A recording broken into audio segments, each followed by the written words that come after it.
শেষ জামানা অত্যন্ত গতিশীল, প্রগতিশীল হবে, ক্ষিপ্র গতিতে সব কিছু সম্পন্ন হবে। চক্ষের পলকে মানুষ সংবাদ আদান প্রদান করে ফেলে মহাদেশ থেকে মহাদেশে। ঘন্টার ব্যবধানে সামনে মানুষ বডি নিয়েই চলে যাবে এক মহাদেশ থেকে আরেক মহাদেশে। শেষ জামানার কোনো কিছুই গরু গাড়ির গতিতে চলবে না, সুপারসনিক হাইপারসনিক গতিতে বা তার চেয়ে আরো ক্ষিপ্র গতিতেই চলবে। আমাদের এই মসজিদ থেকে আমরা 2024 পরবর্তী সময় থেকে বলে আসছি যে শতাব্দী পরিবর্তন হয়েছে, এটা ইসলামের শতাব্দী। ইসলাম ছাড়া কোনো কিছুই সামনে আর চূড়ান্ত বিজয় পাবে না, এটা সকল ক্ষেত্রে। আমরা ডাকসু নির্বাচন দেখলাম, জাকসু নির্বাচনও দেখছি, মিলিয়ে দেখুন শতাব্দীর চরিত্রের সাথে এটা ইসলামের শতাব্দী কিনা। অবশ্যই ইসলামের শতাব্দী। মুসলিমদের হৃদয়গুলো বরং গোটা পৃথিবীর সকল জাতির হৃদয়গুলো যেন, যাদের কপালে হেদায়েত আছে, সব আল্লাহ ইসলামমুখী করে নিয়েছে। এগুলো ইনফরমেশন, এগুলি সংবাদ। এখন বিশ্ব সংবাদ বিবিসি লন্ডন দিতে পারবে না, ভয়েস অফ আমেরিকা দিতে পারবে না। বিশ্ব সংবাদ গভীর, একেবারে আনসিন বিশ্ব সংবাদ সিএনএন দিতে পারবে না, সেটা আমরা পারবো। আমরা কারা? কোরআনওয়ালারা। কোরআনে সারা কোরআন দুই ভাগে বিভক্ত। আল্লাহ নিজে বলেছেন সূরা আল-আনআমের 115 নম্বর আয়াতে, وَتَمَّتْ كَلِمَةُ رَبِّكَ صِدْقًا وَعَدْلًا। তোমার রবের প্রতিটি কথা কমপ্লিট, পরিপূর্ণ হয়েছে, সিদকান সংবাদের ক্ষেত্রে সত্যতা দিয়ে, ও আদলান অর্ডারের ক্ষেত্রে ইনসাফ দিয়ে। সারা কোরআনে দুইটা জিনিস আছে, সংবাদ, এগুলি সব সত্য। সিদকানের সম্পর্ক সংবাদের সাথে, সিদকান ফিল আখবার, সমস্ত বিশ্ব সংবাদ কোরআনে আছে। মানুষ যদি এই মোবাইলের পিছে না গিয়ে কোরআনের পিছে দিনটা কাটায়, তাহলে মোবাইল লাগবে না। সিএনএন যা বলবে, বিবিসি যা বলবে, ভয়েস অফ আমেরিকা যা বলবে, আর বাংলাদেশ যা বলবে সংবাদ, এটি সব কোরআনে পাওয়া যাবে। আমি সংবাদগুলি পৃথিবীর কোনো মাধ্যম থেকে নিচ্ছি না, আমি সংবাদগুলি আপনাদেরকে দিচ্ছি কোরআন থেকে। আমি কোরআনিক জার্নালিস্ট, কোরআনিক জার্নালিস্ট। সারা পৃথিবীর সংবাদ সংস্থাগুলি আমাদের থেকে সংবাদ নেয়, আমরা এটাও জানি, কিন্তু আমাদের নাম বলে না, নাম বলে না, কিন্তু সংবাদগুলো আমাদের থেকে তারা নেবে, নিতে বাধ্য। একটা ঝড় গতির উত্থান ইসলামের হবে, ঝড় গতির, সাইক্লোন গতির। কেউ থামাতে পারবে না, কারণ এটা আকাশের টান। টানটা দিয়েছে কে? আকাশের মালিক আল্লাহ। সব কিছু ঘটবে অলৌকিক, মিরাকল, কল্পনার বাইরে।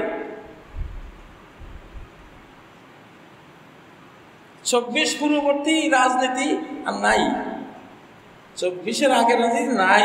অযথাই এগুলো নিয়ে মানুষ এগুতে চাইলে যত এগুবে তত বিচাবে। এখন রাজার রাজনীতি চলবে, গোলামের রাজনীতি শেষ। গোলামের রাজনীতি শেষ, রাজার রাজনীতি চলবে। রাজাকে قل اللهم مالك الملك, বলো হে আল্লাহ, আল্লাহকে মালিকাল মুলক, সমগ্র মহাবিশ্বব্যাপী সাম্রাজ্যের যিনি মালিক, শাহানশাহ যিনি, তার রাজত্ব চলবে। তিনি একটা ভোট দিবেন, আপনি উঠে যাবেন, আর কারো ভোটের চিন্তা করা লাগবে না। উনি ভোট দিলে কুল মাখলুকাত আপনাকে ভোট দেবে। উনি সমর্থন দিলে আপনার ক্যাম্পেইন আপনি করা লাগবে না, আপনার মার্কেটিং উনি করবে হৃদয়ে হৃদয়ে। বান্দাদের হৃদয় কারো হাতে নাই, বান্দার নিজের হাতেও নাই। আমার মন আমার হাতে নাই, আল্লাহর হাতে। রহমান, রহমানের 2 আঙ্গুলের মাঝখানে, যেদিকে চান সেদিকে ফিরান। আগামী বাংলাদেশ আলিম ওলামারা চালাবেন ইনশাআল্লাহ, আগামী বিশ্ব ওলামারা চালাবেন। এগুলি কোনো আইডিয়া করে বলা কথা না, এগুলি ইনফরমেশন, সত্য ইনফরমেশন, এবং সেটা ঝড় গতিতে আসতেছে, দ্রুত গতিতে আসতেছে, কল্পনার বাইরে এটা আসতেছে, এটা হবেই। অতএব আমাদের কি করা উচিত? পরাজয়ের সাথে থাকবো না বিজয়ের সাথে? অবশ্যই বিজয়ের সাথে থাকতে হবে, আল্লাহর সাথে থাকতে হবে, মালিকের সাথে থাকতে হবে। মালিক যেদিকে নেবেন সেদিকে যাবে, সাফ কথা। আর কোনো কথা আছে? আর কোনো কথা নাই। বাংলাদেশের রাজনীতিটা আল্লাহ এমন করে দিয়েছেন, বিশ্ব রাজনীতি এমন করে দিয়েছেন, এই এশিয়া মহাদেশ সবকিছু উলটপালট হয়ে যাবে। এখন ভালোর দিকে যাবে ইনশাআল্লাহ, ভালোর দিকে যাবে। যাদের দুনিয়া থেকে চলে যাওয়া উচিত, যারা দুনিয়ায় থাকলে ঈমান হারাবে, চিরস্থায়ী জাহান্নামের মরণ, মরতেও পারবে না, বাঁচতেও পারবে না জাহান্নামে গিয়ে, এই টাইপ যারা, ওরা পৃথিবী থেকে বিদায় হয়ে যাবে। খিজির আলাইহিস সালামের শিশুর মতো, কারণ শিশু এটা বেঁচে থাকলে বেঈমান হবে, নিজের মা বাবাকেও বেঈমান বানাবে। অতএব উনি সরিয়ে দিয়েছেন, তুমি বাবা চলে যাও দুনিয়া থেকে, ঈমান নিয়ে জাহান্নামী হওয়ার আগে আগে চলে যাও। এরকম কোটি, শত শত কোটি মানুষকে এই যুগে এসে আল্লাহ তাআলা পৃথিবী থেকে বিদায় করে দিবেন, এই কারণে যে বেঁচে থাকলে সে বেঈমান হতে পারবে। আবার কোটি কোটি মানুষ বিদায় হবে, জেনুইন শাহাদাত বরণ করবে, আল্লাহর জন্য জীবন দিবে, তারা হেদায়েত প্রাপ্ত, তারাও জীবন দিয়ে দুনিয়া থেকে যাবে। আর যারা বেঁচে থাকবে বিশ্ব শাসন করবে ইনশাআল্লাহ। প্রিয় বন্ধুরা, মুসল্লিয়ানে কেরাম,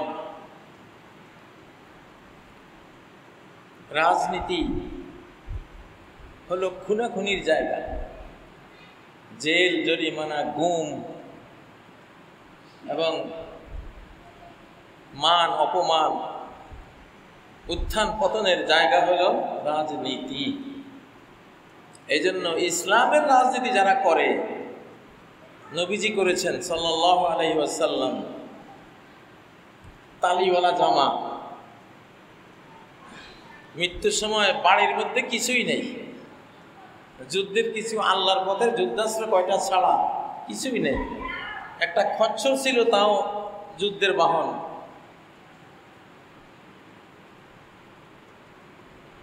আবু বকর সিদ্দিক নবীজির পরবর্তী শাসক, 1 মাস ওনার স্ত্রী মিষ্টি খাওয়ার জন্য একটু একটু পয়সা জমিয়ে মাস শেষে দিয়েছিলেন, এইটুকু দিয়ে একটু মিষ্টি খেতে মন চাইছে কতদিন থেকে, একটু আনো। উনি ওইটুকু বললেন, তাইলে এইটুকু আমি রাজকোষ থেকে না নিলেও চলবে, বুঝে গেল। তুমি বাঁচাতে পেরেছো এইটুকু, তাহলে এইটুকু জমা দিয়ে দিই, জনগণের পয়সা। আল্লাহু আকবার। ফার্স্ট লেডির ঘরে একটা মিষ্টি খাওয়ার পয়সা নাই। নাই কেন? এরা রাজনীতি বুঝতো যে মহা বিপজ্জনক জিনিসটা, আল্লাহ আমার এখানে নিচে, আমাকে বাঁচার জন্য বাঁচার একটাই উপায় সাদাকা, দান, জানের সদকা দিতে হয়। যারা রাজনীতি করতে যায় তাদের জানের সদকা দিয়া ফকির হইতে হয়। আর না হলে মার খায়, মারটা দেখতেছেন না? বাংলাদেশে মার খাইলো, নেপালেও খাইলো 3-4 দিন আগে। ফিজিক্যাল মারও খাইলো, মর্যাদাগত মারও খাইলো, আউট। রাজনীতি গত শতাব্দী থেকে আমরা মনে করেছি রাজনীতি হলো ভালো ভালো খাওয়ার নীতি, রাজনীতি হলো অনাহারে থাকার নীতি, তালিওয়ালা জামা গায়ে দেওয়ার নীতি। জনগণ খাবে, আমি তাদের সমান খাবো, অথবা আমি ভুকা থাকতে পারি। জান বাঁচাবার জন্য এইরকম দানশীল হয়ে যেত, সদাকা, জানের সদকা দিতে হয়। পাওয়ার কেন্দ্রে গেছেন, বড় রাষ্ট্রনায়ক, প্রধানমন্ত্রী, প্রেসিডেন্ট হয়েছেন, ভালো ভালো খাইয়ে বাঁচবেন, বাঁচতে পারবেন না। যখন আল্লাহ তাআলা পাহাড় সৃষ্টি করেন, ফেরেশতারা আজবাতিল মালাইকাতু মিন সালাবাতিহা, ফেরেশতারা পাহাড়ের শক্তিমত্তা দেখে আশ্চর্য হয়ে জিজ্ঞাসা করলেন, হালফি খালকিকা আসাদ্দু মিনাল জিবাল আসাদ্দু মিনা, হে আল্লাহ, তোমার সৃষ্টিতে পাহাড় চেয়ে শক্তিশালী কিছু আছে? আল্লাহ বললেন, আছে। পাহাড় চেয়ে শক্তিশালী জিনিস কি সেটা? 2 নম্বর, উপরের দিকে আর কি, নাম্বারটা উপরের দিকে, সেটা হলো লোহা। পাহাড় যত বড়ই হোক, লোহার যন্ত্র বানাইয়া পাহাড় কেটে মাটির সাথে মিশাই দেওয়া যায়। ফেরেশতারা বললেন, লোহার চেয়েও ক্ষমতাশীল, ক্ষমতাধর কিছু আছে? আল্লাহ বলেন, আছে। আগুন। লোহা যত শক্তিশালী হোক, আগুনে দিলে গলে যাবে। তাহলে 3 নম্বর, মানে উপর উচ্চ ক্ষমতার মধ্যে আরো বড় ক্ষমতা আগুন। মানে আগুনের চেয়েও বেশি ক্ষমতাধর আছে, ওরা আছে কি? পানি। আগুন যত বড় কিছুই হোক না কেন, বিপুল ফায়ার সার্ভিস, ফায়ার সার্ভিস আসলে ওয়াটার সার্ভিস, নাম দেয় ফায়ার সার্ভিস আর কি। আসলে ওরা কি আগুন নিয়ে যায় না পানি নিয়ে যায়? তো পানি নিয়ে যায়, ওয়াটার সার্ভিস। ওটা ফায়ারের উপরে দেয়। আগুন শেষ। ফেরেশতারা আবার প্রশ্ন করলেন যে তাহলে পানির চেয়েও ক্ষমতাধর কিছু আছে? এগুলো আছে কি? বাতাস। বাতাস পিলারের মতো প্রচন্ড ঘূর্ণিপাকটা আকাশ থেকে পড়ে কোটি কোটি টন পানি আকাশে তুলে নিয়ে যায়। অনেক সময় আকাশ থেকে মাছ পড়ে, দেখেন না? এই যে ফেসবুকে, পত্র পত্রিকায় মাছ বলছে, মাছ গেল কোথায়? আকাশে। ওই যে সাইক্লোনে তুলে নিয়ে গেছে উপরে। ভাগ্য ভালো থাকলে আপনার বাড়ির সামনে এসে পড়লো। তাইলে বাতাসের ক্ষমতা এত বড়। আবার ফেরেশতারা প্রশ্ন করলেন, বাতাসের চেয়েও বেশি ক্ষমতাধর কিছু আছে? আল্লাহ বলেন, হ্যাঁ, এগুলি আদমের পোলাপাইন, এই ছোট ছোট মানুষ, এগুলি জানো, এগুলি পাহাড়। 1 নম্বর পাহাড়, 2 নম্বর লোহা, 3 নম্বর আগুন, 4 নম্বর পানি, 5 নম্বর বাতাস। এই পঞ্চশক্তির উপরের শক্তি হলো এই ছোট ছোট মানুষ, ইবনে আদম। কোন ইবনে আদম? ইউনফিকু বিয়ামিনিহি, তার ডান হাতে ব্যয় করে, মালা তা'লামু শিমালু, যেটা তার বাম হাতে টের পায় না। এমন গোপন সাদাকা দেয়, জানের সদকা দেয়। রাজনীতি হলো জানের সদকা দেওয়ার জায়গা। আমরা শিখছি রাজনীতি হলো খাইয়া পেট মুড়ি মোটা করা। ভুল রাজনীতি, ওই রাজনীতি বাদ দেন। এখন যারা নেতা হবে, সেবক হবে, নিজে না খেয়ে জনগণকে খাওয়া। সেই শতাব্দী রাজনীতিকরা হবে ত্যাগী। এতদিন রাজনীতিকরা ছিল ভোগী, আর এখন রাজনীতিকরা হইতে হবে ত্যাগী। 10টি যে কিয়ামতের আলামত নবীজি বলেছেন, আল আমারাত কা খারাজাতিন মানজুমাত। শেষ জামানার এই বড় বড় নিদর্শনগুলো আসবে তসবির দানার মতো। মালা অথবা তসবির মধ্যে যে গুটিগুলি বাঁধা থাকে, রশিটা ছিঁড়ে গেলে সময় লাগে, গোটা তসবির দানাগুলি পড়ে যেতে সময় লাগে? সময় লাগে না, টক একটার পর একটা। এই সূর্য পশ্চিমে উঠবে, এই দেখা যাবে যে 3টা ভূমিধস হয়ে গেছে।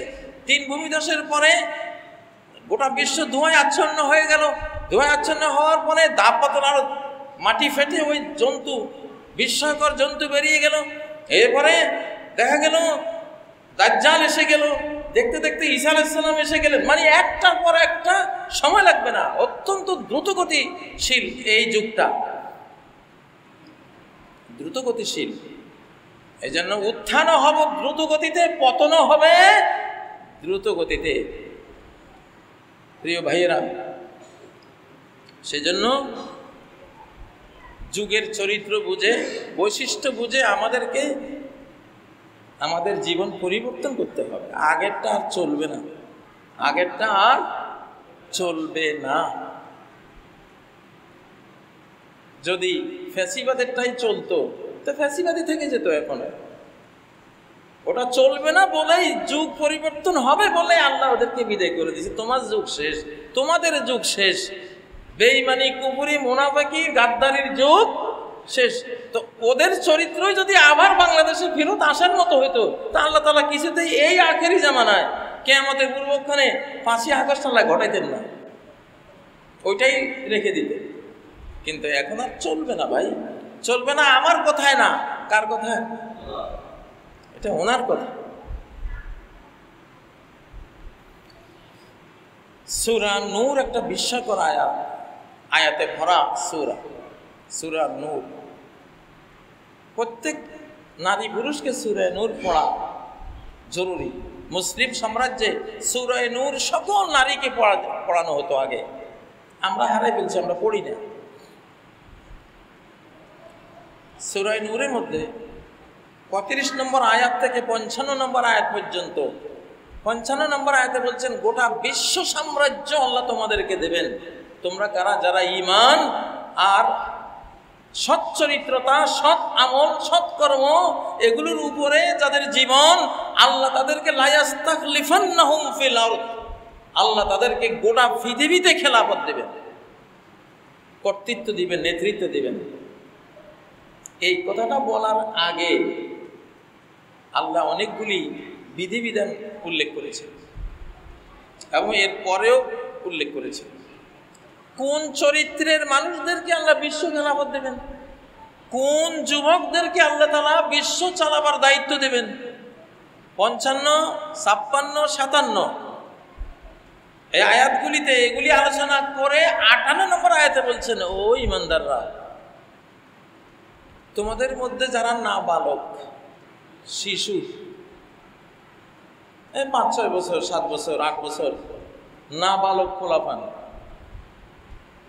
তোমাদের কীটদাস কীটদাসী নাবালক পোলাপান, লিয়াস্তাযিনকুম, তারা যাতে তোমাদের 3 টাইমে তোমাদের কামরায়, তোমাদের রুমে, তোমাদের ঘরে ঢুকতে আগে পারমিশন নেয়, আগে পারমিশন চায় যে আমি আসবো আপনার রুমে। মানে বিশ্ব নেতৃত্বের কোয়ালিটি কি, কাদেরকে বিশ্ব নেতৃত্ব আল্লাহ দেবেন? এটা ছোট্ট বিষয়, কিন্তু এই ছোট্ট বিষয়ে যারা পাশ করবে বিশ্ব নেতা হওয়ার যোগ্যতা তাদের। এইরকম অনেকগুলো বিষয় এই সূরার মধ্যে আল্লাহ উল্লেখ করেছে। 3টা টাইম আছে, যে 3 টাইমে মায়ের নাবালক সন্তানটাও লাম ইয়াবলুগুল হুলুম মিনকুম, এখনো বালক হয় নাই, সাবালক হয় নাই, 6, 7, 8 বছর, 9 বছর, 10 বছর, এই জাতীয় পোলাপান, তোমাদের পার্সোনাল রুম, মা বাবার পার্সোনাল রুম, বা শুধু মা আছে অথবা শুধু বাবা আছে, পার্সোনাল রুমে ঢুকতে উইদাউট পারমিশন ঢুকতে পারবে না। এটা ইসলামিক কালচার, গোটা ইসলামিক সাম্রাজ্যের সভ্যতা।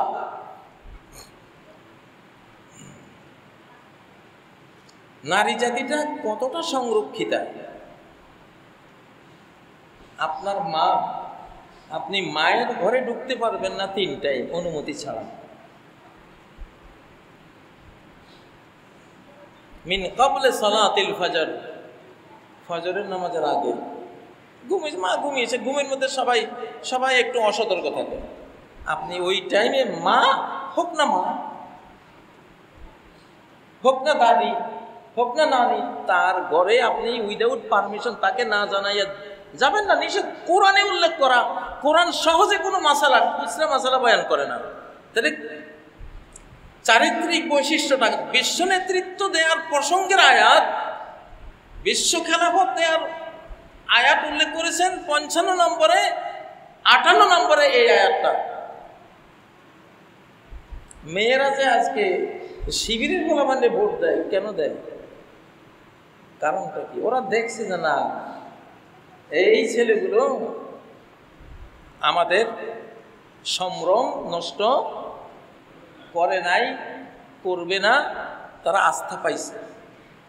কেমন চরিত্রের মানুষ তরুণগুলিরে আল্লাহ এই যুগে ক্ষমতা দিবেন, সেটা বলার জন্য এই আয়াতটা টানছি। এটা বিশাল একটা বিষয় যে নিজের মায়ের ঘরে ঢুকতেও তোমাকে পারমিশন নিতে হবে। মিন ক্বাবলি সালাতিল ফজর, ফজরের আগে, ওয়াহিনা তাদাউনা সিয়াবাকুম মিনাজ যাহিরা, দুপুরে খেয়ে দেয় একটু রেস্ট নিচ্ছে মা বাবা, তারা রেস্টে আছে। হুট করে দুয়ার খুলে তুমি ঘরে ঢুকতে পারবা না। সালাম দিয়ে আম্মু আমি কি আসতে পারি, বাবা আমি কি একটু আসবো, যদি হ্যাঁ বলে তাহলে ঢুকবো, হ্যাঁ বলে না চলে যাব। সভ্যতা কাকে বলে? আর তোমরা পরনারীদেরকে অর্ধ উলঙ্গ করে তোমরা 24 ঘন্টা পাপাচারের সাগরে নোংরা আবর্জনার ভিতরে ডুবে থাকো। তোমাদেরকে আল্লাহ ইসলামী নেতৃত্ব দেবে? নেতৃত্বের কোয়ালিটির মানুষগুলি কারা? এরা ওয়াহিনা তাদাউনা সিয়াবাকুম মিনাজ যাহিরা ওয়া মিন বা'দি সালাতিল ইশা, এশার নামাজ হয়েছে এখন ঘুমাই পড়ো। মুসলিম সংস্কৃতি হলো এশার পরে সব ঘুমে। আর বেঈমানরা এতদিন এশার পরে ঘুমাইতো না, রাত 12টা 1টা 2টা পর্যন্ত জাগনা থাকার এই বদ অভ্যাসটা আমরা শিখছি বেঈমানদের কাছে। এখন বেঈমানরা মুসলমান হয়ে গেছে এই ক্ষেত্রে। ওরা এখন 8টা বাজে ঘুমায়। আমেরিকায়, কানাডায়, ইউরোপে ওরা 8টা বাজে ঘুমায়। কোরআনের আমল অমিন বাদে সালাতিল ইশা, এশার পরে মায়ের ঘরে বাবার ঘরে যাইতে পারমিশন লাগবে, কারণ সিস্টেমে এটা যে এশার পরে ঘুমাবে সবাই। যেখানে আপন মা চিরস্থায়ী বিবাহ বন্ধন বা কোনো যৌনতা করা মা বোন, এই 14 যে হারাম মহিলা, তাদের কাছে যেতে পারমিশন লাগে হারাম হওয়ার পরেও। তাহলে রাস্তাঘাটের নারী, অন্যের নারী, নিজের মা যদি এত রেস্ট্রিক্টেড হয়, এতটা তাকে আমাকে মূল্যায়ন করতে হবে না, আমি সবসময় তার কাছে যেতে পারবো না, তো পরনারী তো 24 ঘন্টায় এরকম বিধান আমার উপরে। বিশ্ব নেতৃত্ব আল্লাহ কাকে দেবেন? কাকে দেবেন? যে অবৈধ টাকার লোভ সামলায়, অবৈধ নারীর লোভ সামলায়। অবৈধ নারীকে, বিবাহ বহির্ভূত সকল নারী অবৈধ আপনার জন্য। মুসলিম ধর্ম, ইহুদি ধর্মেরও বিধান এটা, খ্রিস্টান ধর্মের বিধান এটা, হাত্তা হিন্দু ধর্মেও বিধান এটা। কোনো ধর্মই নিজের বিবাহিত স্ত্রী ছাড়া পরনারীর সাথে সম্পর্ক করাকে পবিত্র মনে করে না। তাহলে চরিত্র পাল্টাতে হবে। এখন যদি কেউ রাজনীতি করতে আসেন, তাকে ইউসুফ চরিত্রের হতে হবে। কোন চরিত্র? ইউসুফ চরিত্রের হতে হবে। আমাদের যেই ছেলেগুলো আজকে আপনারা দেখছেন যে আল্লাহ তাআলা তাদেরকে মনোনীত করছেন, আল্লাহ তো জানেন তারা কি ধরনের মনোভাব পোষণ করে সম্পদের ক্ষেত্রে আর নারীদের ক্ষেত্রে। আমি বহু আগে বলেছি, আমাদের এই ছেলেগুলো অর্থনৈতিক আউলিয়া, আলহামদুলিল্লাহ। ওরা 1 পয়সাও কারো আত্মসাৎ করার মতো রেকর্ড আমার কাছে নাই। এরা অর্থনৈতিক আউলিয়া। মা বোনদের ক্ষেত্রেও এরা আউলিয়া, ওই চরিত্রের কোনো রেকর্ড নাই। যে কোনো মেয়ে বলতে পারবে না যে এই যে ইসলাম প্রচারক, এই যে তরুণরা, এদের কোনো ব্যাড কোনো রেকর্ড আছে, এটা নাই। এই যে নারীদের বিধান, সম্পত্তির বিধান, বিশ্ব নেতৃত্বের ওই সূরাগুলিতে এগুলি আল্লাহ আলাপ করেছেন। মানে এইটাই হলো কোয়ালিটি তোমার। তুমি এই কোয়ালিটিতে আসো, আমি তোমার সাম্রাজ্য দেব।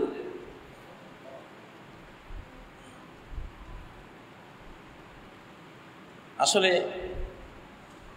আমরা যারা মুসলিম, নামে মুসলিম, আমরা নামেই মুসলিম, আমরা কর্মচরিত্রে আমাদের ইসলাম নাই। সৌভাগ্য যে বাংলাদেশে লক্ষ লক্ষ আলিম ওলামা আছে, ইসলামের একটা ভালোবাসা আবেগ আমাদের ভিতরে আছে, ওইটার উচিলে আমরা বেঁচে যাব। বাট বিশ্ব নেতৃত্বে, দেশের নেতৃত্বে আসতে হলে এই কোয়ালিটিগুলি ছাড়া ওইটা আমরা এখন এই টাইমে কেউই আসতে পারবে না, রিজেক্ট হয়ে যাবে, বাতিল হয়ে যাবে। তো এই জন্য দুঃখ করে কোনো লাভ নেই, নিজের ব্যাপারে আফসোস করে লাভ নেই। পরিবর্তনের সুযোগ আছে, তওবা ইস্তেগফারের দরজা খোলা আছে, আমরা ঠিক হয়ে যাই ইনশাআল্লাহ। আমরা এই বয়সেও তো প্রতি সপ্তাহে প্রতিদিনেই যেটা দেখি যে এটা চেঞ্জ করতে হবে, চেঞ্জ হয়ে যায়। জীবনটা পরিবর্তনশীল মৃত্যু পর্যন্ত, মৃত্যু পর্যন্ত পরিবর্তনশীল। আল্লাহ তাআলা আমাদেরকে ভালোর দিকে পরিবর্তিত হওয়ার তৌফিক দান করুন। আর বাংলাদেশে যে ঝড়ো গতির ইসলামিক বিজয় আসছে, ওলামায়ে কেরামকে প্রস্তুতি নেওয়ার তৌফিক দিন। ওলামায়ে কেরাম সেই যোগ্যতা অর্জন করুন, ইসলামিক ব্যক্তিরা সেই যোগ্যতা অর্জন করুন, ইসলামিক ছাত্ররা সেই যোগ্যতা অর্জন করুন। আল্লাহ ছাত্রদের হাতে দেশ তুলে দিচ্ছেন। আফগানিস্তানও ছাত্র, তালেবান মানে ছাত্র, ছাত্রদের হাতে তুলে দিয়েছেন, বাংলাদেশের ছাত্রদের হাতে তুলে দিচ্ছেন। আমরা বুড়ারা যারা, বুড়ারা এই যুগ বুঝি কম, এই জন্য গুঁড়া যেগুলি এগুলির হাতে যাচ্ছে, কারণ ওরা এই যুগটা বুঝে, প্রযুক্তি জানে, কম্পিউটার জানে, মোবাইল কোন কোন কিসে কি আছে সব কিছু ওদের আইকিউতে, ওরা হলো এই যুগের জন্য ফিট। তো এই জন্য আসতেছে। তো সেজন্য নিজের সন্তানকে কোরআন দিয়ে রেডি করুন, নবী চরিত্র দিয়ে রেডি করুন। আবু বকর, ওমর অর্ধ পৃথিবী করেছে শাসন, ধুলার তখ্তে বসি, খেজুর পাতার প্রাসাদ তোমার বারে বারে গেছে খসি। এই যে রাজনীতি যে কত মারাত্মক জিনিস, ফকিরের বেশে তারা রাজনীতি করছে, তারপরও তো বিপদ আসছে। আর তোমরা মিয়া খাইয়া পেট মোটা করবা, তোমরা সুখে থাকবা। বাংলাদেশে 47 থেকে এই 24 পর্যন্ত একটা সরকারের পরিণতি ভালো হয়নি, একটা সরকারের পরিণতি, শেষ পরিণতি ভালো হয়নি। কেন হয়নি? সমস্যা, ভুল আছে না নাই? এই ভুলগুলি সংশোধন করতে হবে। আল্লাহ তাআলা আমাদেরকে সংশোধন হওয়ার তৌফিক দিন। আকুলু কওলি হাযা ওয়া আস্তাগফিরুল্লাহ লি ওয়া লাকুম ফাস্তাগফিরুহু ওয়া তুবু ইলাইহি ইন্নাহু হুয়াল গফুরুর রহিম। সম্মানিত মুসল্লিয়ানে কেরাম, মানুষ একের ভিতরে তিন, একজন মানুষের মধ্যে তিনটা অস্তিত্ব থাকে, তিনটারই লালন পালনের উপকরণ থাকে। যারা এই তিনটাকেই তার খাবার দেয়, তার রিজিক দেয়, তাদের জীবন দুনিয়াতেও সুখময়, কবরেও সুখময়, আখিরাতেও সুখময়। আর যারা এই তিনটা অস্তিত্বের একটাকে পালন করে, বাকি দুইটাকে বা যে কোনো একটাকে যারা মেরে দেয়, তারা দুনিয়াতেও দুঃখী, আখিরাতেও দুঃখী। এই তিনটা অস্তিত্ব হলো, একটা হলো আমাদের দেহ, দ্বিতীয় হলো আমাদের রূহ, তৃতীয় হলো আমাদের কলব বা আমাদের বিবেক। বিবেককে পালতে হয় জ্ঞান দিয়ে, যে যত বেশি জ্ঞান চর্চা করবে তার বিবেক বুদ্ধি তত শক্তিশালী, তত হৃষ্টপুষ্ট হবে। রুহকে পালতে হয় আল্লাহ প্রেম দিয়ে, আল্লাহর জিকির দিয়ে। রুহের আর কোনো খাবার নাই জিক্রুল্লাহ ছাড়া। আলা বিজিক্রিল্লাহি তাতমাইন্নুল কুলুব। জেনে রাখো, আল্লাহর জিকিরেই কেবল মানব মন প্রশান্তি পায়। এছাড়া মানুষের আত্মাকে লালন পালন করার আর কোনো খাবার নাই। এটা আকাশ থেকে নাজিল হওয়া খাবার, কোনো কোম্পানির কাছে এই খাবার নাই। সেজন্য কোরআন পড়তে হয়, সুবহানাল্লাহ পড়তে হয়, আলহামদুলিল্লাহ পড়তে হয়, লা ইলাহা ইল্লাল্লাহ, আল্লাহু আকবার, লা হাওলা ওয়ালা কুওয়াতা ইল্লা বিল্লাহ, আস্তাগফিরুল্লাহ, এসব জিকির করতে হয়। রুহের খোরাক। কিসের খোরাক? রুহের খোরাক। একমাত্র মুসলিম হলেই নিজের ভিতরে থাকা তিনটাকেই মানুষ ভারসাম্য, ব্যালেন্স করে পালতে পারে। বিবেককে পালে জ্ঞান বিজ্ঞানে ভরা কোরআন দিয়ে, যত পড়বে তত বিবেক শক্তিশালী, তত বিবেক জাগ্রত হবে। আবার ইসলামে আছে জিকরুল্লাহ, আল্লাহর জিকিরগুলো, শিরিক মুক্ত জিকিরগুলো, যেটা রূহকে পালার জন্য আল্লাহ দিয়েছে। রূহটা শুধু আল্লাহ প্রেম বুঝে, আল্লাহর ভালোবাসা বুঝে, যে যাকে যত বেশি ভালোবাসে সে তাকে তত বেশি স্মরণ করে। এই জন্য রূহ চায় আল্লাহর জিকির, জিকরুল্লাহ। জিকরুল্লাহ চেয়ে কোনো বড় ইবাদত নাই পৃথিবীতে, নামাজের চেয়েও বড়। নামাজের গুরুত্ব হয়েছেই কেন? আকিমিস সালাত আলা যিকরি, সালাত কায়েম করো। সালাত উদ্দেশ্য না, উদ্দেশ্য না আমার জিকির। তো সালাতও মহিমান্বিত হয়েছে আল্লাহ জিকিরের কারণে। এই জন্য জিকিরের উপরে কোনো ইবাদত না, যুদ্ধ জিহাদের চেয়েও বড় আল্লাহকে মনে রাখা, আল্লাহকে স্মরণ করা। ইসলামের প্রাণই হলো এই জিকরুল্লাহ। সালাত মহিমান্বিত হয়েছে আল্লাহ জিকিরের কারণে, যাকাত মহিমান্বিত হয়েছে আল্লাহ জিকির কারণে। কারণ যাকাত যে দেয় সে আল্লাহর বিধান হিসেবে এটাকে স্মরণ করেই দেয়, ওটা দিয়ে আল্লাহর জিকির হয়। সিয়ামের মধ্যে তো সারাদিনে কোরআন তেলাওয়াত হয়, রাত্রে কোরআন তেলাওয়াত হয়, তাসবিহ তাহলিল চলেই, সেটাও জিকিরের কারণে মহৎ হয়। ওমরা তো পুরাটাই জিকির আজকারে ভরা, কত দোয়া, কত তাসবিহ, কত কি শিখতে হয়। তো রূহকে পালন করতে হয় জিকির দিয়ে, আর দেহকে পালন করতে হয় হালাল খাদ্য দিয়ে। কি দিয়ে? কোনো হারামের মধ্যে দেহের পালন নাই, প্রতিপালন নাই, ধ্বংসকরণ, ধ্বংস সাধন। এটা শুকুরের মাংস দেহ কি হয়? ধ্বংসপ্রাপ্ত হয়। কুকুরের গোস্ত হাবি যাবি, হারামের মধ্যে হলো এটা ধ্বংস, আর হালাল দ্বারা হলো প্রতিপালন। দেহটা নিরোগ থাকে, সুস্থ থাকে, পবিত্র থাকে, সুখ শান্তি মতো থাকে। আল্লাহ তাআলা আধ্যাত্মিক শতাব্দী, এখন রুহের শতাব্দী, বিবেকের শতাব্দী, দেহকে হালাল দিয়ে পালার শতাব্দী শুরু হয়েছে। এই জন্য অতীতকে বাদ দেন, অতীতে আমরা যেভাবে চলেছি এগুলোকে এখন মাইনাস করতে হবে, নতুনভাবে কোরআনিক জীবনযাপন করতে হবে ইনশাআল্লাহ। তাহলেই আমরা ভেতরে বাইরে দুনিয়া আখেরাতে আমরা শান্তিময় সুখময় একটা জীবন আমরা পাবো। আল্লাহ আমাদের তৌফিক দান করুন। আল্লাহ তাআলা আমাদের বাংলাদেশকে ইসলামের জন্য কবুল করেন। যারা ইসলামের পথে আসবে, যেই কেউ আসবে, যেই কোনো দলের, তারা যারা নিজেদেরকে পরিবর্তন করে নেবে, ইসলামের দিকে আসবে, তাদেরকেও বিজয়ের আপনি অংশীদার বানান। আল্লাহ যারা হেদায়েতে আসবে তাদের কপালে আপনি মর্যাদা, সুখ, শান্তি লিখে দেন। আল্লাহ তাআলা গাজার মুসলমানদেরকে আল্লাহ হেফাজত করেন, শত্রুদের আক্রমণ থেকে মুসলিম রাষ্ট্রগুলিকে হেফাজত করেন। আমরা আক্রান্ত হচ্ছি যেসব ভুলের কারণে, সেই ভুলগুলি আমরা সংশোধন করার তৌফিক দান করেন। আল্লাহ তাআলা বাংলাদেশের রিজিকে বরকত দান করেন, আমাদের জনগোষ্ঠীর মধ্যে বরকত দান করেন, আমাদের জ্ঞান বুদ্ধির মধ্যে বরকত দান করেন।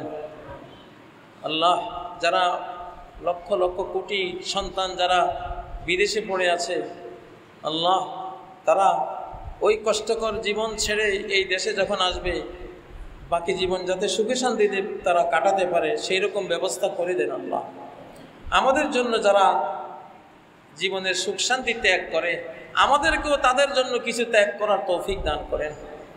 আল্লাহ তাআলা আমাদের সরকার, আমাদের জনগণ, আমাদের সেনাবাহিনী, আমাদের ছাত্র সমাজ সবাইকে ইসলামের পথে নিয়ে আসেন। আমাদের মা বাবাকে ক্ষমা করেন, জীবিত মৃত সকল মুমিন মুমিনা, মুসলিম মুসলিমাকে ক্ষমা করেন, সবাইকে রহমত করেন, সবাইকে নিরাপত্তা দান করেন, সবাইকে হিদায়াত দান করেন, সকল মুসলিমকে আল্লাহ তাআলা রিজিক দান করেন। আউযু বিল্লাহি মিনাশ শাইতানির রাজীম, বিসমিল্লাহির রহমানির রহিম। ইন্নাল্লাহা ইয়া'মুরু বিল আদলি ওয়াল ইহসানি ওয়া ইতা'i যিল কুরবা ওয়া ইয়ানহা আনিল ফাহশা'i ওয়াল মুনকারি ওয়াল বাগই ইয়া'iযুকুম লা'আল্লাকুম তাযাক্কারুন। واذكروا الله يذكركم وادعوه يستجب لكم ولذكر الله أكبر والله يعلم ما تصنعون।